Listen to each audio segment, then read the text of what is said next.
मैं आप लोगों को यानी बीए प्रथम वर्ष के छात्रों को वैदिक साहित्य के विषय में पढ़ाना चाहता हूँ। मेरा नाम अरुण कुमार यादव है और मैं संस्कृत का प्राध्यापक हूँ। वेद वह है जिसके द्वारा भारत की प्राचीन आर्थिक, सामाजिक, राजनीतिक, धार्मिक ज्ञान का पता चलता है। इसके पहले का इतिहास के विषय में हमें ज्ञान प्राप्त नहीं होता है, तो इसलिए वेद की जो कहा गया है, वेद विद धातु से निकली है। विद जिसका अर्थ होता है जानना अथवा ज्ञान प्राप्त करना। वेद की परिभाषा देते हुए गालव ऋषि ने कहा है, इष्टस्य प्राप्ति अनिष्टस्य परिहारः वेदः। यानी वेद में इष्ट की प्राप्ति के लिए और अनिष्ट जो जिसकी आवश्यकता नहीं है उसका त्याग करने के लिए इसकी स्तुति की जाती है। वेद 4 हैं: ऋग्वेद, यजुर्वेद, सामवेद, अथर्ववेद। ऋग्वेद की 5 शाखाएं हैं: शाकल शाखा, वाष्कल शाखा, अश्वलायन, शंखायन और शौनक शाखा। ऋग्वेद की जो ऋचाओं छंदों में विभाजित है, इसलिए इसे छंदोबद्ध ऋचाओं को मंत्र कहा जाता है। मंत्र मंडलों में विभाजित है और शुक्ति वाला भाग अष्टकों में विभाजित है। इस तरीके से ऋग्वेद में 10 मंडल हैं, जिनमें इंद्र, अग्नि, अश्वनी, सूर्य आदि देवी देवताओं की स्तुति की गई है। इनका पुरुष सूक्त अत्यधिक प्रसिद्ध सूक्त, दार्शनिक सूक्त है। इनमें 1000 मंत्र हैं। अष्टक वाला भाग अष्टक अध्यायों में विभाजित है। एक अष्टक में 8 अध्याय होते थे। इस प्रकार से 64 अध्याय हैं और कुल 1728 मंत्र बतलाए गए हैं।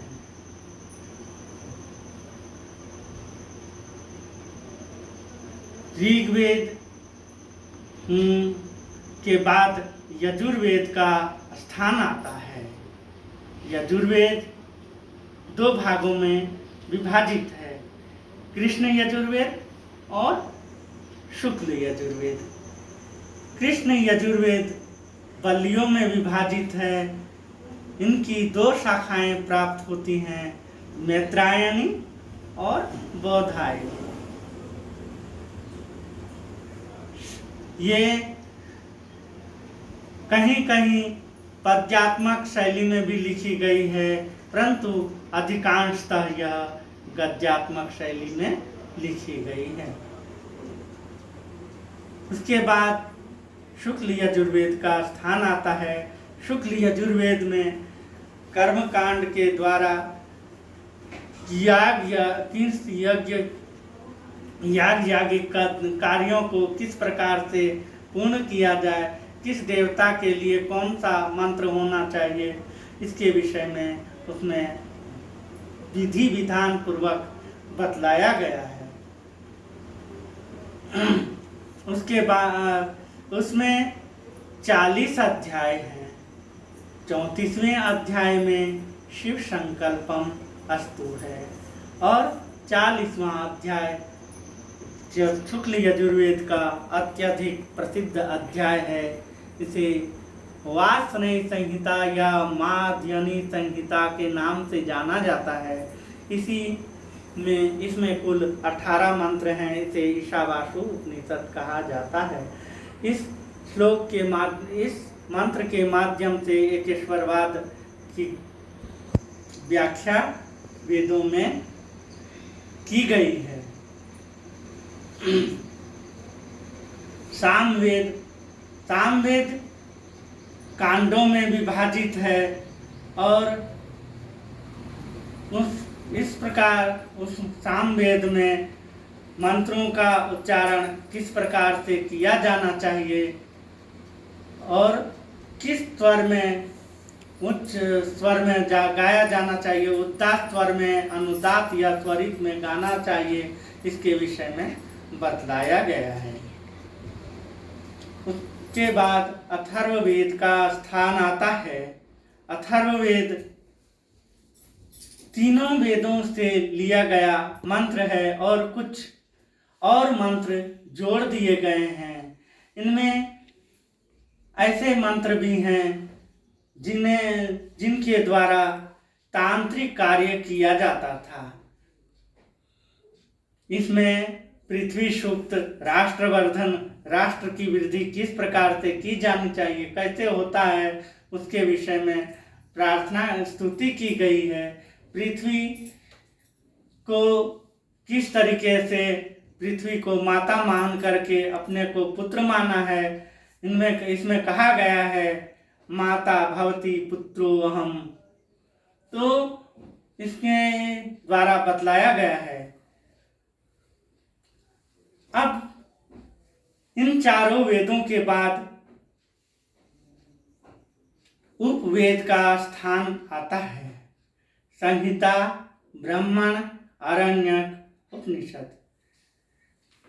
प्रत्येक वेद के संहिता को उन वेद के संहिता के नाम से ही जाना जाता है। जैसे ऋग्वेद संहिता, यजुर्वेद संहिता, सामवेद संहिता, अथर्ववेद संहिता। संहिता में मंत्रों का संकलन किया गया है। मंत्रों का संग्रह को ही संहिता कहा जाता है। उसके बाद ब्राह्मण ग्रंथ का स्थान आता है। ब्राह्मण ग्रंथ में उसकी विधि बतलाई गई है। किस मंत्र को किस देवता के लिए स्तुति, किस यज्ञ, कौन सा यज्ञ होगा, उसके लिए स्तुति की जानी चाहिए, उसके लिए कौन सी सामग्री होगी, उसकी विधि क्या होगी, ये उसमें बतलाने का प्रयास किया गया है। ऋग्वेद का एकमात्र अपना ब्राह्मण है जिसे ऐतरेय ब्राह्मण के नाम से जाना जाता है। कृष्ण यजुर्वेद का तैत्तिरीय ब्राह्मण है, जबकि शुक्ल यजुर्वेद का शतपथ ब्राह्मण है और कृष्ण सामवेद का तांडकीय ब्राह्मण और अथर्ववेद का गोपथ ब्राह्मण है। उसके बाद अरण्य का स्थान आता है। अरण्य मतलब वन। वन में रहकर तपस्या के द्वारा जो प्राप्त किया जाता था और शिष्यों को उपदेश दिया जाता था और उस बीच जो भी घटित घटनाओं के माध्यम से कथाएं सुनाई जाती थी, उसे अरण्यक ग्रंथ में के रूप में रचित कर दिया गया है। ऋग्वेद का एक अरण्यक उपलब्ध होता है, ऐतरेय अरण्यक।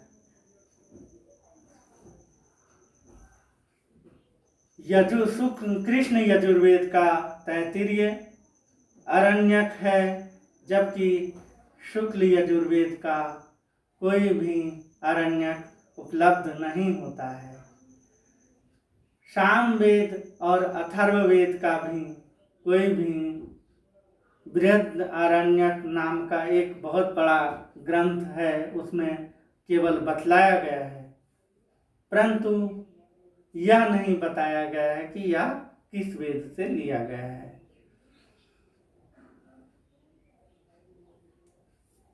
उपनिषद, उपनिषद का अर्थ होता है गुरु उनके पास निकट रह करके ज्ञान प्राप्त करना। तभी उपदेश के माध्यम से जो ज्ञान प्राप्त हुआ, उसका जो सार निकला, जो निष्कर्ष निकला, उसे उपनिषद के रूप में लिपिबद्ध कर दिया गया।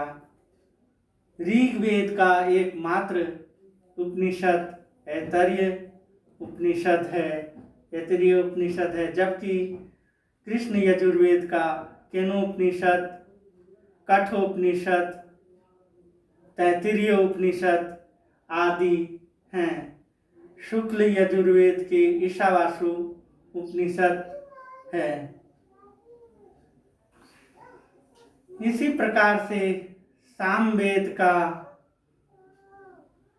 कृष्णोपनिषद है, जबकि छांदोग्य उपनिषद और प्रश्न उपनिषद, कपिंजल उपनिषद आदि अथर्ववेद के बतलाए गए हैं। इस प्रकार से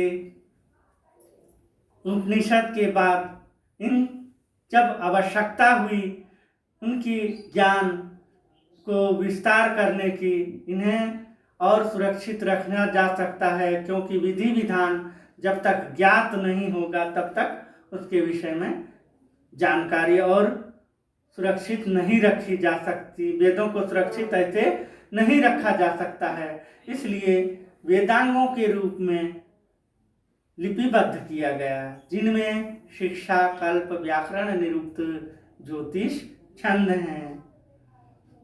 शिक्षा वेद पुरुष का ज्ञान है। शिक्षा में स्वरों, वर्णों की संख्या, वर्णों का उच्चारण स्थान, वर्णों के प्रकार आदि का वर्णन प्राप्त होता है।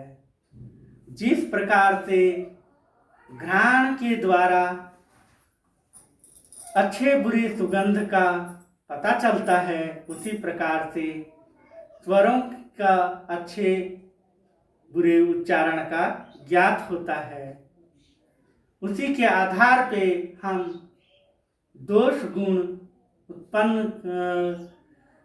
ज्ञात कर सकते हैं। ऋग्वेद का ऋक् प्रतिशाख्य नामक एक शिक्षा ग्रंथ है। इसके अलावा यजुर्वेद में याज्ञवल्क्य शिक्षा, नारदीय शिक्षा आदि ग्रंथ पता चलता है। सामवेद और अथर्ववेद के विषय में हमें ज़्यादा ज्ञात नहीं होता है, ना ही इनका कोई शिक्षा ग्रंथ प्राप्त होता है। मूल रूप से अभी हम पाणिनि शिक्षा के रूप में, शिक्षा ग्रंथ के रूप में सभी वेदों के सार का ज्ञात होता है। उसके बाद स्थान आता है कल्प। कल्पयते विहीयते इति कल्पम, यानी जिस कल्प के द्वारा विधि पूर्वक याज्ञ को संपन्न किया जाता है हाथों के द्वारा, इसलिए इसे कल्प कहा जाता है। कल्प को सूत्रों में विभाजित कर दिया गया है। कल्प सूत्र 4 प्रकार के हैं। कल्प सूत्र, गृह कल्प सूत्र, धर्म कल्प सूत्र, सुलभ कल्प सूत्र। शोष सूत्र जो सुनकर यज्ञ किया जाता है, जैसे पौर्णमास यज्ञ, आहीन यज्ञ, इस प्रकार के होते हैं। इसका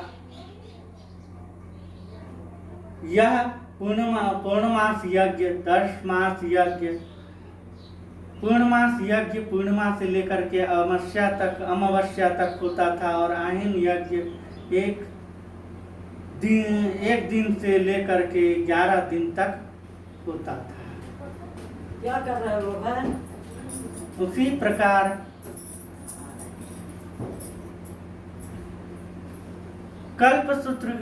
स्रोत कल्पसूत्र के अपने वेदों का अलग अलग है। यह ऋग्वेद का 2 स्रोत कल्पसूत्र प्राप्त होते हैं, अश्वलायन स्रोत कल्पसूत्र और शंखायन स्रोत कल्पसूत्र। कृष्ण यजुर्वेद के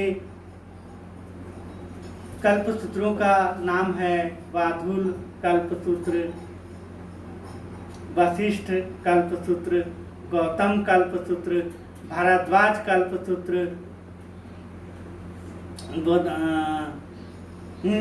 अलग अलग शाखा के 2 शाखाएं प्राप्त होते हैं, बोधायन और मैत्रायणी शाखा के इनमें प्राप्त होते हैं।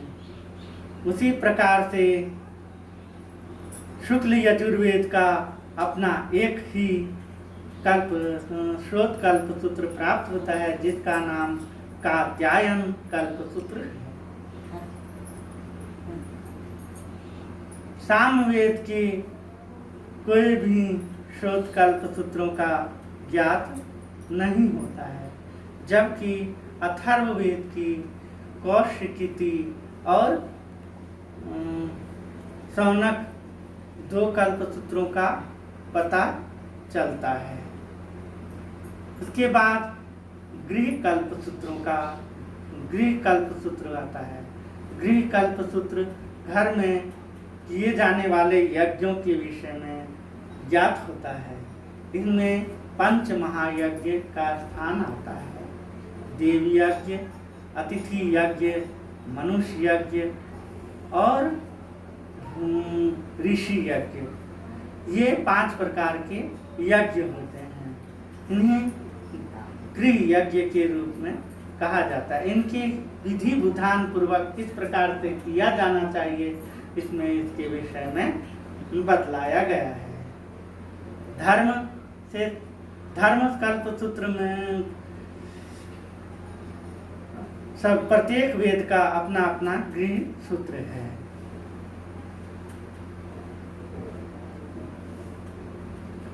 ऋग्वेद का शंखायन और अश्वलायन गृह सूत्र है, जबकि कृष्ण यजुर्वेद का वाधूल्य, गौतम, वशिष्ठ, भारद्वाज आदि के नाम से हैं। जबकि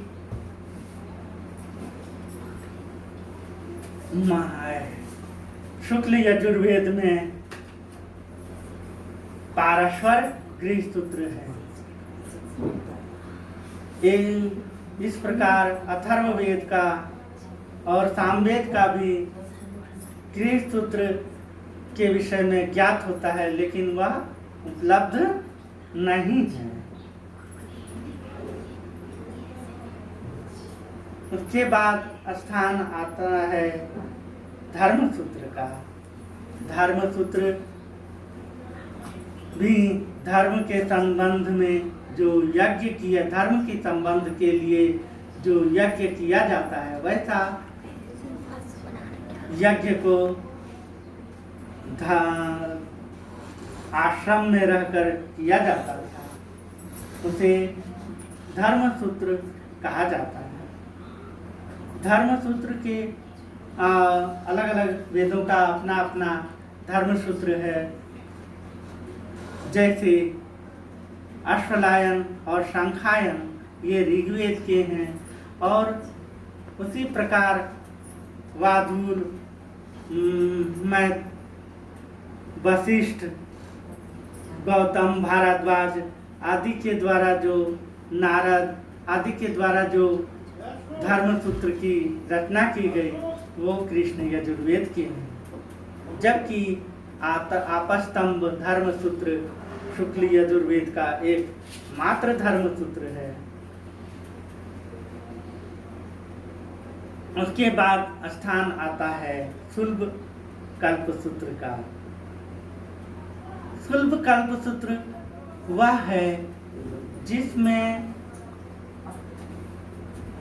यज्ञ वेदी बनाने की विधि होती थी। उसमें कितना लंबा, कितना चौड़ा, कितना गहरा यज्ञ वेदी किस यज्ञ के लिए बनाई जानी चाहिए उसके विषय में बतलाया गया है। रज्जु यानी रस्सी के माप के द्वारा इसको गहराई क्या होनी चाहिए ये बताया जाता है। सुलभ सूत्र के ग्रंथों के विषय में हमें ज़्यादा ज्ञात नहीं होता है। उसके बाद स्थान आता है व्याकरण का। किसी भी वेद का अपना व्याकरण ज्ञात नहीं होता है। पहले की जो अनेकों व्याकरण पाणिनि ने अनेकों व्याकरणाचार्य का अनेकों व्याकरणाचार्य की व्याख्या की है, परंतु उनके कोई ग्रंथ उपलब्ध नहीं होते हैं। पाणिनि का अष्टाध्याय ही उसके प्राप्त होता है। उसके बाद कात्यायनी ने इस पर वार्तिक और पतंजलि ने इस पर महाभाष्य लिखा था। उसके बाद भर्तृहरि और भट्टोजी दीक्षित आदि व्याकरणाचार्य हुए।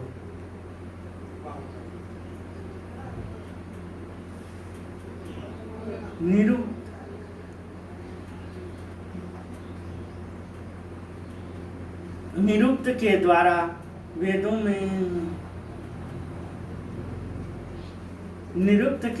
वेदों में आए कठिन शब्दों के विषय में बतलाया गया है। वेदों में कुछ मंत्रों में कठिन शब्द आए हैं जिनके वेद में कहीं भी अर्थ नहीं बतलाया गया है, परंतु निरुक्त में इसका अर्थ बतलाया गया है। इसलिए इसे वेद पुरुष का श्रोत्र कहा जाता है। यह व्याकरण से भी संबंधित होने के कारण इसे कुछ लोग नहीं मानते हैं, परंतु यह वेद पुरुष का श्रोत्र है। अनेकों व्याकरण निरुक्तकार हुए, परंतु सबसे अधिक और सटीक यास्क का निरुक्त हमें उपलब्ध होता है। यह 3 कांडों में विभाजित है। निघंटु कांड, देवत कांड और निगम कांड के नाम से प्रसिद्ध है। उसके बाद ज्योतिष का स्थान आता है। ज्योतिष को वेद पुरुष का चक्षु कहा गया है। जो जिस प्रकार से नेत्र चक्षु के द्वारा हम रास्ता देख सकते हैं, उसी प्रकार ज्योतिष के द्वारा मनुष्य के साथ घटने वाली घटनाओं के विषय में बतलाया गया है और उसका निवारण भी बताया गया है। किसी भी वेद का कोई भी ज्योतिष ग्रंथ प्राप्त नहीं होता है। उसके बाद स्थान छंद का आता है। छंद की परिभाषा देते हुए कहा है कि छाजयति इति छंदः। चूंकि छंद को वेद पुरुष का पाद कहा गया है, अर्थात पैर कहा गया है। तो जिस प्रकार से पैर आच्छादित रह करके पूरी शरीर की रक्षा करता है, उसी प्रकार छंदों द्वारा वेद मंत्रों की रक्षा की जाती है। किस छंद में कितने अक्षर होनी चाहिए ये, और उसे उसमें कितना पाद होना चाहिए, यह छंद निश्चित करता है।